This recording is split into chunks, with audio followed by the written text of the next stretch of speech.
I have a group of friends who meet every Thursday night to play poker. We're also avid race fans, and for the past 10 years, we've gathered on the last Sunday in May to watch the Indy 500. Each year, as the race begins, we vow to watch it in person the following year. Yet, year after year, nothing happens, and we berate ourselves for not taking action. The pattern was always the same, until this year. As usual, the adrenaline surged when gym neighbors sang "Back Home Again" in Indiana, and Tony Holman's widow announced, "Gentlemen, start your engines." This time, Bill spoke up first. "Guys, we've got to get to Indy next year. Let's stop talking and just do it." Ron and Larry agreed, and the rest of us nodded. We laughed, knowing our promise had become as much of a ritual as the race itself. But deep down, we knew we had to break the cycle. "If we're serious about this," Bill said, "we need to make a plan and start tomorrow, not later. Tickets for next year sell out almost immediately after this weekend." "We can't waste any time." "You're right, Bill," I said. "Do you have a plan?" Bill, the methodical one, likely had everything figured out. "I have a list of tasks we need to complete. If we all do our part, we'll be at the track next year." "Are you in?" "Count me in," Bob said, and everyone else chimed in with a "me too." Bill continued, "A couple of things, like getting tickets and booking a place to stay, need to be done right now, and by that, I mean tomorrow. I have the address for the tickets and a phone number for a motel. The rest can wait a bit." Before the 10th lap, we had shared our task list. We enjoyed the race more than ever, knowing that next year we'd be there in person. Bill booked the tickets, and Ron secured a motel room immediately. The rest of us took our tasks seriously, too. We were determined to make this an unforgettable experience. We met every few weeks to watch other Indy car races, discuss our favorite teams and drivers, and before we knew it, May had arrived. Finally, the big day was only a week away, and all our arrangements were set. Bob bought drinks and snacks for the van and our rooms. Tim picked out restaurants and made reservations, even ordering buckets of chicken for race day. Our dream was finally becoming a reality. Larry had mapped out our route, highlighting places to stop along the way. He was going to drive us in his van, and we planned to leave early Saturday morning at 4 a.m., which would get us to the motel by mid-afternoon. This would give us time to relax, swim, or do something before heading out for dinner. Everything was ready, and even the weather forecast looked good. We were as excited as kids before Christmas. However, on Friday morning, just before we were set to leave, Bill called me, clearly upset. "Alex, we have a problem. Larry's wife just called. His father is very sick, and Larry is going to LA to be with him. He won't be able to go." "Why is that a problem?" "Larry gave his ticket to Mark, and Mark is taking his wife Claire with him." "Again, why is that a problem?" "You know Claire. She's a terrible flirt, and I'm not sure having her around is a good idea. It's one thing to see her for a couple of hours at a party, but a whole weekend is different. Besides, we only have 2 rooms reserved for the 6 of us. Someone will have to share a room with her and Mark." "I don't see the problem. They can share a room with me." "Maybe I'm overreacting, but I have a bad feeling about this. Claire seems like she'd go beyond flirting if Mark and our wives weren't around." "You don't have to worry about that. Mark will be there."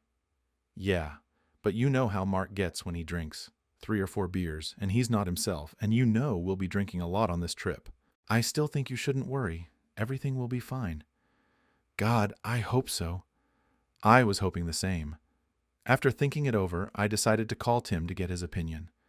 "Claire will certainly improve the landscape," he said when I asked him what he thought. Next, I called Claire. I've known her since middle school, and we were as close as a man could be to another man's wife. We had once had a crush on each other, and even considered getting married, but life took us in different directions.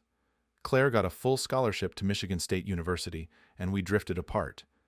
I joined the Army, and when I came home after 6 years, she was married to Mark. I got a job at Wellington Industries, where I met Bill. One weekend, he invited me to a barbecue at his house, and that's where I met Mark. As I introduced myself to him, a familiar voice shouted, "Alex!" Claire ran up to me and gave me a hug. Mark said, "I take it you've met my wife." Claire let go of me and said, "Alex and I went to high school together. I haven't seen him since I went to college, and he went into the army." Bill then introduced me to the other members of the party. Later, Claire found me. "I need a favor, Alex." "Name it, and if I can do it, I will." "Mark doesn't know about our past, and since you're a friend of Bill's, you'll be around a lot. Please, please, please don't let anyone find out about our history. If Mark finds out, I could get into all sorts of trouble." "My lips are sealed, sweetheart. No one will hear about this from me." From that moment, Claire became my closest friend. She even took it upon herself to act as my social secretary, always trying to set me up with her friends.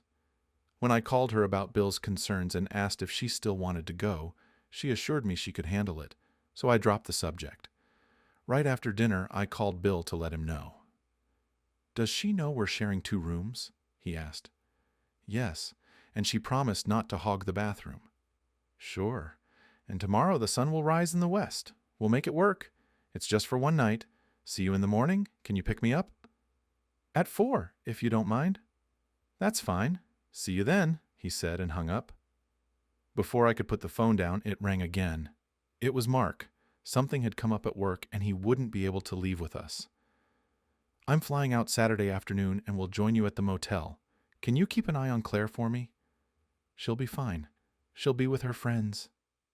"I know, but there's one friend in the group I'm not sure about." "Who?" "Tim. I know Tim is attracted to my pretty blonde wife, and he's known to flirt with other people's wives. I trust Claire, but I don't trust Tim not to take advantage of the situation. I'll keep an eye on things." "Thank you. I'll owe you one." The next morning I got up early to load the van.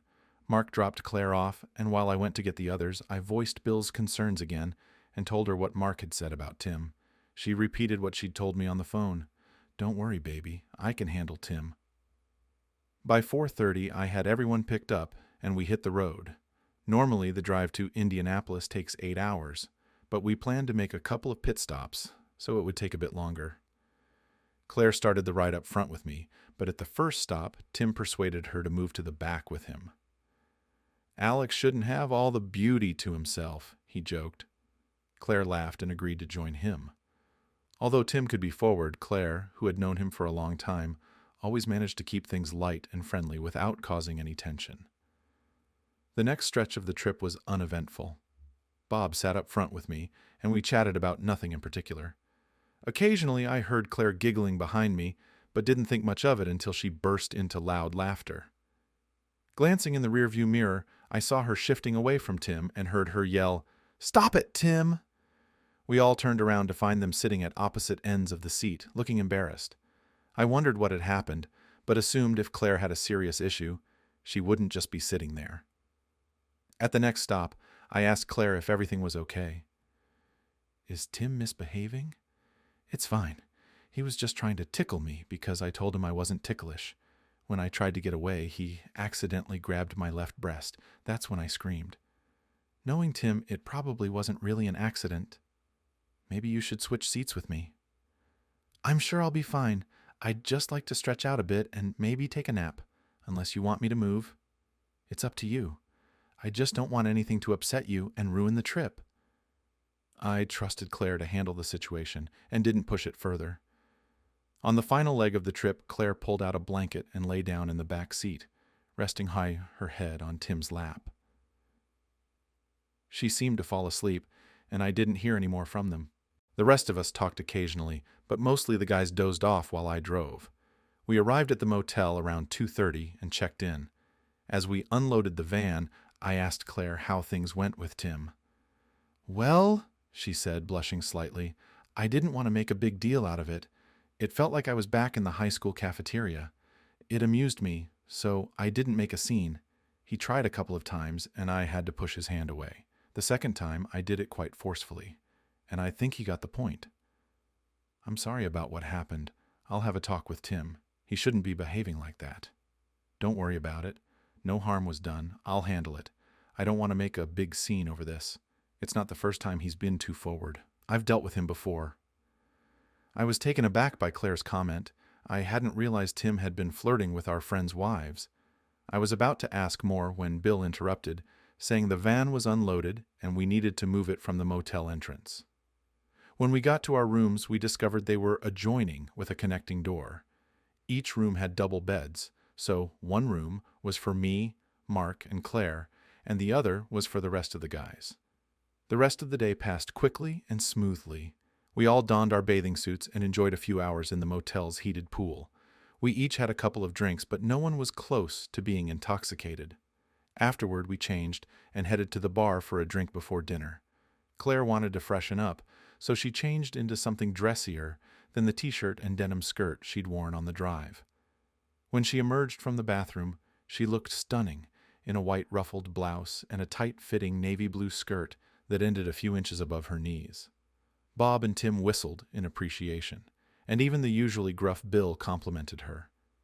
The guys were used to seeing Claire in casual clothes, and with her short haircut, she often looked like a tomboy. Tim remarked, "I knew it would be better with you than with Larry." "Thanks, guys. A woman likes to be appreciated." We had a couple of drinks at the motel bar before heading to the restaurant for dinner. We informed the girl behind the counter of our plans so she could pass on the information to Mark when he arrived. During dinner, the guys couldn't take their eyes off Claire and hung on to her every word. As we finished dessert, Claire asked, "What are your plans for the afternoon? It's still early. Anyone up for dancing?" "We were planning to head back to the motel and play cards," Ron said, "but I'm open to doing something else first. How about the rest of you?" Everyone agreed. We settled the bill and asked the waiter for directions to a place with dancing. After paying, we headed out for the evening. When we arrived, we snagged a table at the back of the room and gathered enough chairs for everyone. Before I even had a chance to sit, Claire grabbed my hand and pulled me onto the dance floor. As we swayed to a slow song, she asked, "Do you think Mark would mind if I danced with the other guys? I feel a bit bad seeing them standing around. I didn't really think about it when I suggested it." "I doubt it. We're all friends here." After a few dances, I guided Claire back to our table. "Okay, who's next?" she asked. Bill was the first to get up, leading Claire back to the dance floor. Tim followed, then Ron, and finally Bob. It was over half an hour before it was my turn again. As we danced, I asked, "How's it going?" Well, Tim was his usual self. He got pretty enthusiastic and asked if he could dance with me again later. "And what did you say?" I told him, "Whatever you want, Tim, just don't make me look bad." He seemed to really like that and pulled me in closer. "Is everyone else behaving?" "Yes, though I did notice Ron seemed a bit uneasy while we were dancing. He tried to pull away, but I held on a bit longer, and he looked a little embarrassed." "I guess you've noticed I'm feeling a bit awkward too," I said. "I noticed," Claire replied with a teasing smile. The evening's vibe had definitely shifted. I remembered the good times we had before she went to college and realized I wouldn't mind revisiting those moments. Deciding to go with the flow, I chose not to push things. "You'd better be careful, young lady. I promised Mark I'd keep an eye on you and make sure you're safe. But with our history, I'm not sure I can fully trust myself if you don't help me keep things in check." I remember those days fondly too. But honestly, I'm so tipsy right now that even Tim is starting to seem appealing. "If you did that, Tim, the others would definitely get jealous." "True," Claire said with a smirk. "I guess I'll just have to dance with them all. Doesn't that sound like a fun idea?" Having danced enough for the night, I led Claire back to our table and suggested we head to the motel. The drive back was quiet, and when we arrived, we checked with the front desk to see if Mark had arrived. The clerk informed us that Mark had missed his flight and wouldn't be arriving until the next morning. As we reached our rooms, Claire asked, "So, what should we do now? Play cards?" "Sure, that sounds good," Tim said. "How about poker? Do you know how to play, Claire?" "Yeah, and I'm pretty good at it. Hope you brought a lot of cash because I usually win," Claire replied. "Well, if you're that confident, how about we play strip poker?" suggested Tim. The others exchanged amused glances, but Claire responded with a daring grin. "All right, if you got the guts." "I'm game if there's a chance to see you in your birthday suit," Ron said bluntly. Bob nodded in agreement. "Me too. How about you, Bill? You in?" Bill looked a bit uneasy, but shrugged and said, "Yeah, I'm in." Claire turned to me with a mischievous glint in her eye. What about you, Nanny? Guys, don't you think this might be pushing it a bit? That's Mark's wife you're talking about. Maybe we should dial it back. Oh, come on, Alex. It's just a game, Tim said.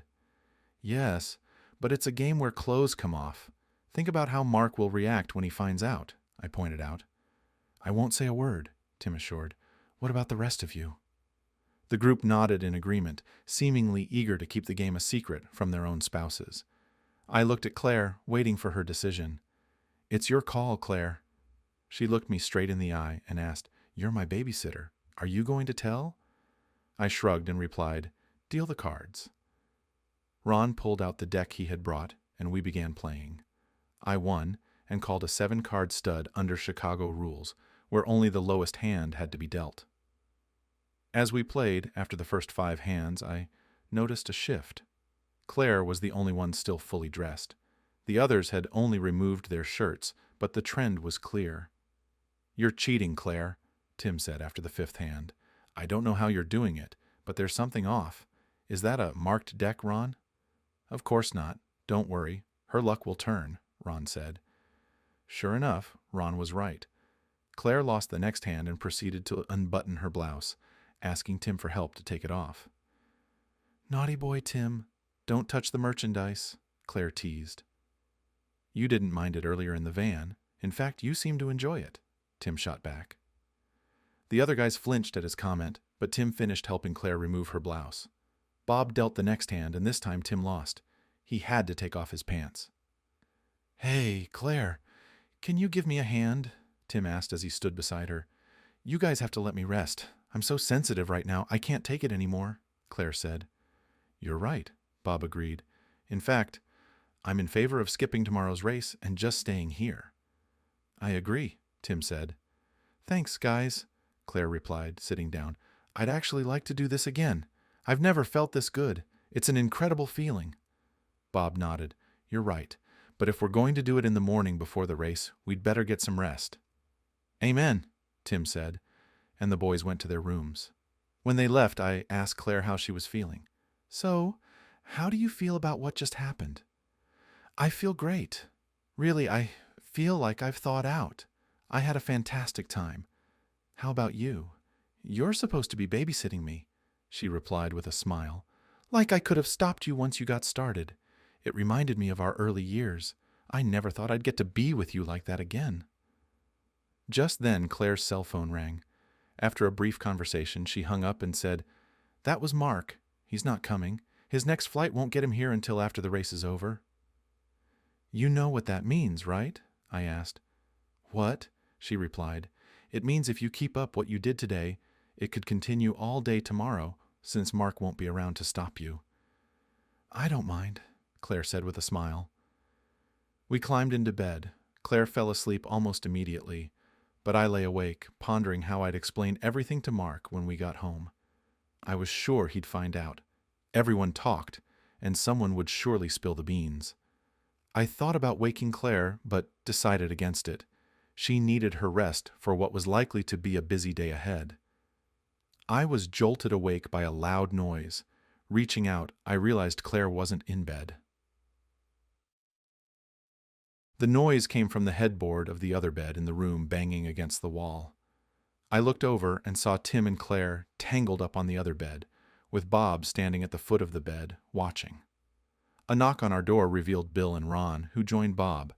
As I sat up, I said, This is my room, so I'm claiming the next one. While Tim finished up, I updated everyone on Claire's phone call, and smiles spread across their faces as they realized what it meant. The scene quickly mirrored the previous night until Ron, ever composed, said, We should get moving. We still need to grab some chicken and ice before heading to the track. We all dressed and packed up. I noticed Claire putting on her jeans and suggested, You might want to switch to your denim skirt. Why? Jeans are more comfortable, and they'll be modest if I sit on the ground, Claire argued. True, but I suspect you'll get tired of changing in and out of them before the day is over. Why's that? Because now that the guys know what you can do, they'll probably want you back in the van more often during the race. Good point, she said, slipping off her jeans and putting on her skirt. I shook my head, marveling at her nonchalance about the situation. Traffic was heavy, and it took a while to reach the highway. We arrived early and found a good spot to park the van in a field. We took up the best vantage point we could find, cheering with the crowd as thousands of balloons were released. We congratulated ourselves on making it and felt our excitement build with the pre-race activities. Tim said, "Isn't this where someone should say we should be here in person next year?" And we all laughed. The roar of 33 engines coming to life sent chills down my spine as the pace car led the cars onto the parade lap. At precisely 11 o'clock, the green flag waved and the race began. 5 minutes later, Claire tapped me on the shoulder and asked for the van keys. Noticing Bob beside her, with a goofy grin, I shrugged and handed them over. Claire returned 20 minutes later, but soon left again with Bill. She came back briefly before heading off with Tim and Ron. When she finally returned, I seized the opportunity to ask, "Are you having fun? You've certainly been busy." "Yeah," Claire replied with a grin. "I don't know what's come over me this weekend. I've never felt like this before, but I'm loving it. Tomorrow I'll go back to being a regular wife, but for now I just want to enjoy myself." "Do you really think you can go back to being a regular wife so easily? I bet once you've let yourself relax like this, it's going to be hard. The guys will probably want a sequel when we get home. Bob, Bill, and Ron might not push too hard since they have their own lives to consider, but Tim is single." "I'm loving it," Claire said. "He's doing things to me that I've never felt before. It's all so new and strange. I'm starting to think about how it'll be when we get home. The guys will be careful, right?" "Do you think any of them want their wives to know what they were up to this weekend? I think you're safe for now, but who knows what might happen when we get home." Before the conversation could go any further, Tim approached and invited Claire to join him at the van.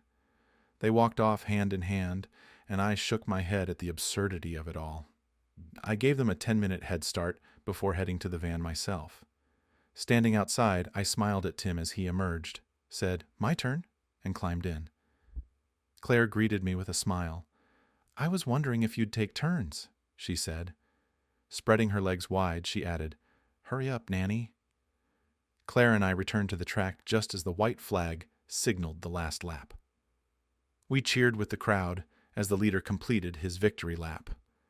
Once the race ended, we all headed back to the van, agreeing to head home right after because of the long drive and the workday ahead for some of us. "This has been the best weekend of my life," Claire said. "It doesn't happen often, but I'd love to do it again next year." "Sure," Tim agreed. "I'm in for next year, if Claire's up for it." "What do you think, Claire?" Ron asked. "Are you okay with that?" "I'd love to do it again, but next year Mark will be with us, and my husband might not be too thrilled about participating," Claire replied. "We'll figure something out," Bob said. "If everyone agrees, I suggest we pick up where we left off when we get home. Everyone can do the same tasks we did on this trip." "Agreed?" He received a chorus of affirmatives. Claire then added, "I want a promise from all of you. I don't want to get a bad reputation. I enjoyed being yours for the weekend and am looking forward to next year if possible. But at home, I need to maintain my image as a lady. Do we all understand?" They all agreed. No one wanted any trouble back home. After discussing plans for the next year, the group settled in and tried to sleep while I drove. 2 weeks after the race on a Tuesday, I arrived at work to find Bill waiting for me. "You picked a great day to call in sick," he said. I had taken Monday off for my annual physical. "Why? What happened?" "Mark came in and quit after calling me a freak.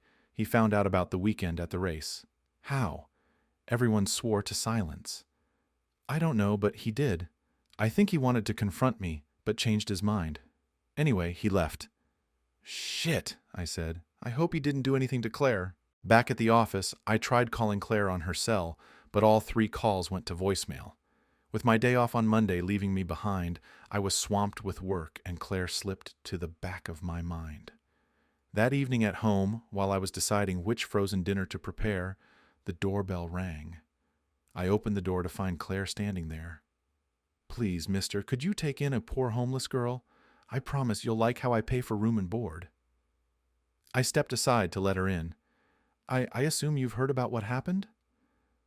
"Bill told me when I got to work this morning. I got kicked out of my house. Since it's your fault, I thought it was only fair that you shelter me. My fault? How do you figure that? You were supposed to babysit me and make sure I behaved. Right. Just pin it all on me. Never mind. Anyway, we talked about getting married a while ago, so I didn't think you'd mind me moving in. I remember you enjoyed what happened at the races. I did, and I have to admit this place could use a woman's touch.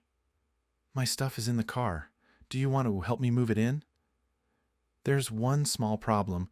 You might want to stay at a hotel until Friday. Why? There's a monthly poker game at my place, and all your race playmates will be here. I seem to recall you enjoyed their company, but if you're planning to be the lady of the house, you might want to wait until after the game. I also said I didn't mind doing it again, but not too often.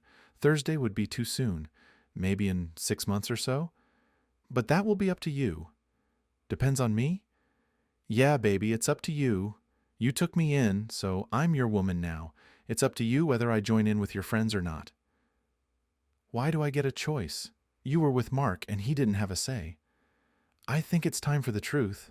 Mark and I had grown distant, but neither of us wanted to end the relationship. I knew he cheated on me during his business trips, but I had settled into my life and was too afraid to make any changes. I don't know if things would have shifted if it weren't for the Indy trip. When Tim started getting touchy, it was like a switch flipped in me. I loosened up and made sure Mark found out because I knew how he'd react. I knew he'd kick me out. I practically forced him to make a move I couldn't bring myself to make. Of course, solving one problem only created another. I wasn't really the person you saw that weekend. I pushed myself to act that way just to have something to throw in Mark's face. But something unexpected happened along the way. I loved it. I got sucked into it, and by the end of the weekend, I had liked it. The problem is that I know it's self-destructive behavior, so even though I liked it, I'm going to have to force myself to quit, or at least tone it down. But like I said, it will be up to you. I have no idea how you took the weekend. You might want to share me with your friends. If so, since I am your woman, I will have to submit to your wishes. Looking at her, I thought, decisions, decisions, decisions. So many decisions.